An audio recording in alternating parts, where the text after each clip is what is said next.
How true is this statement?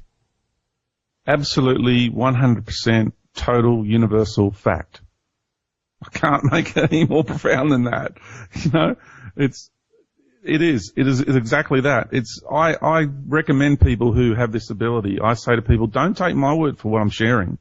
I said, you connect with Mother Earth herself and ask her yourself. I say, you connect with Father Son and ask Father Son himself, what is actually really going on here? What's this solar system about? Why did they manifest themselves? Why did Father Son manifest itself as a star, as the sun? And inside of its body, its beingness, it has accommodated all these other planetary systems, which just so happen to be the 12 archetypes of the universal consciousness, you know? And then you have this incredible woman that's manifested herself as this planet. So who is she? And why did she choose to manifest herself as this planet? And the courage, and my goodness, the courage it took, like, to really understand what she has done for us. I mean, people have totally forgotten this natural occurring connection. Let me give you an example. Besides the fact that you actually exist here because of her in the first place, there's a forgotten truth, the most basic of basics that there is to comprehend and understand. Another one is you're on her body. You are so intimately connected with her. You're breathing her air. Right now, you're breathing her air. Everybody who's listening to this is breathing. So they are actually so immersed in her. We're swimming inside of her body, her energetic patterns. We are taking her oxygen inside of us. We drink her water. We eat her food. And these are the forgotten, most basic foundational truths of our existence. And so why are we so connected physically to this incredible woman, this incredible planet, yet in our awareness, we don't remember that. We don't contemplate these things on a regular basis. It's because of this mind program that I talked about, this illusionary, synthetic, mental construct of awareness that has been, you know, imposed upon the human psyche. And that is why. So people say, oh, how do I connect with Mother Earth? I'm not connected. I'm not, you know, well, you are. We are all intimately connected to her. It's just getting past that mental wall that's inside of our minds. And since you're mentioning planet Earth as a female, we've heard of of course, the term divine feminine. And women throughout history have been displaced. We'll look at Mary Magdalene, which probably had more responsibility than we tend to attribute her for now, because history has been rewritten. Do you think that the divine feminine was there before, and man could not deal with it, and that's where we are in the world we are today, wars, poverty, and that maternal instinct is gone because of man taking over, because we cannot deal with our egos to know that it's women who can really give us balance and peace to this planet? Absolutely. It is, this planet is a woman. It is the manifestation of the divine feminine, in other words, the feminine expression of this universal creator. Sophia. The Christ Sophia. That's when you look at the personality of the planet, when you connect with her on a personality level, like me as George, you know, and you as Mel, that 3D personality level that we have here, then you know her as Lady Gaia. Yeah. You've probably heard that being, you know, bandied around, that name, that label. Of course. Well, that's her earthly personality. When you go deeper into her and you go to her core, her heart, you hit this consciousness, which is on the same vibrational level as the sun, but is feminine in nature and is the Christ Sophia energy. And you realize, when you hit that core, you realize who she is. You remember who she is. And I bawled my eyes out. It melts your ego in an instant. And I can assure you, I challenge anybody to do this. I really do.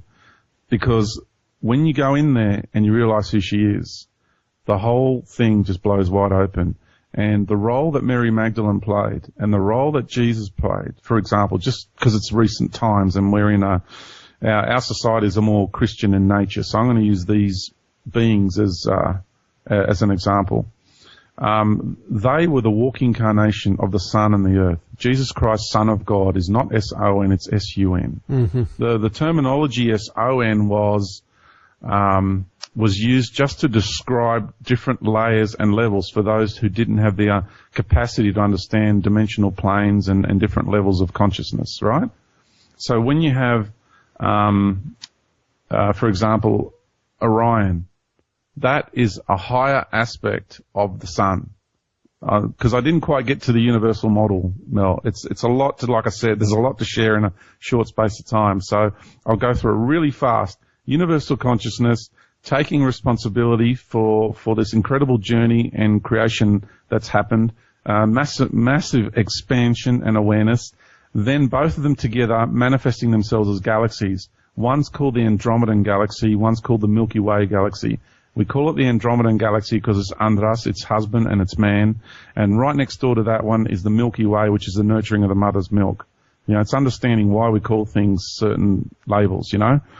And therefore, we've all come inside this galaxy, and this galaxy is a fractal of all other galaxies. So every star system in this galaxy is a fractal of a galaxy because we're on the road to compression, where we're bringing everything back into oneness. So this galaxy is the densest galaxy that exists in the universe. And then the stepping down of energies again, we went into the Orion Nebula, which is incredibly big. It's like a galaxy within a galaxy. So the Andromedan galaxy stepped its consciousness now down from a galactic level to a star system level. And we all went in there and played out the male warring energy. Hence the archetype of the hunter, which is the symbol of Osiris and Orion, okay? Because that's who Osiris is, it's Orion. And the equivalent, the female stepping her energies down from a galactic consciousness to a star system consciousness is Sirius. So you've got Orion and Sirius, male and female aspects of the universal creator. All the other star systems are all us, okay, that are alongside of them. So we're all stars, we're all planets, we're all galaxies. That's another thing I haven't had time to share with you. And then the Osiris and Isis came together and had a son called Horus, okay, which is our sun. Yep, Ra. And then and then the female aspect of that, of Isis, stepped her consciousness down and manifested herself as this planet known as Hathor. She had Horus and Hathor as the counterparts. And so you've got the two of them taking responsibility and creating what's known as the divine plan for funneling and on this road to compression, these compressed states, continually creating microcosms of macrocosms, down to the point where we have the whole universe represented in one planetary reality, where we can all incarnate into a single embodiment and play out the final stages of rebalancing everything, reintegrating everything that we've been, everything that we've done in this entire journey throughout this universe, and get to a point where we compress it right down to 0 point, which is what this main calendar is trying to tell us, and get it right down to 0 point, to the point of compression into infinite consciousness, and then we are birthed and born into these universal creators. And that's really what this ascension process is all about. And that's for people who actually feel that that's going to take place. Because if they don't feel that they're a part of that outcome, then they're going to find themselves in a different trajectory, and not a parallel timeline, as some people say. They're actually going to have to leave the planet physically, you know, and go into other realities. Because what this planet is doing is becoming something new. She's going to become a body of light. And so the lowered paradigms of this planet will no longer exist. And that sounds pretty full on, I know, but I'm just sharing with you. And so the divine feminine in nature of who and what this planet is so important to understand, because who has the ultimate power here? And that's women. That's the reality. And there's a lot of men who are just, you know, they can't cope with that because that's their frail male egos who have to always be on, you know, on top and in control and all these sort of processes that we as men tend to go through. And really, when you look at it, when you look back 2,000 years and you really look at the role that Mary Magdalene played, it was enormous. And that's why she was called a prostitute. And that's why Morgaine was viewed as someone who's very dark, because those beings have come to the planet again as Arthur and Morgaine. And it's the same process again. Arthur was the shining light, the male was the shining light, and Morgaine was portrayed as being dark and manipulative and evil. So to me, it's quite obvious. Before we started the show, we started chatting about one of my guests, Gregory Sams, who wrote a book called Son of God, and he says that with his research that the sun is a conscious entity. And then now you're mentioning Orion, and I think of Robert Bauval, another researcher who connected the location of the Great Pyramids with Orion. And then I go back now to the Sphinx. The Sphinx is it portrays the sun or a lion. I believe you said that in the past, correct? Yeah, absolutely. The pyramids were built in around 12,500 years ago. And the reason they were built by beings that came from Orion and from Sirius in a joint effort, and some Pleiadians as well, because I haven't really quite gotten to the role the Pleiadians are playing. They're a very, very big role for the Pleiadians as well. They're the three star systems that have invested more than any others really into this reality.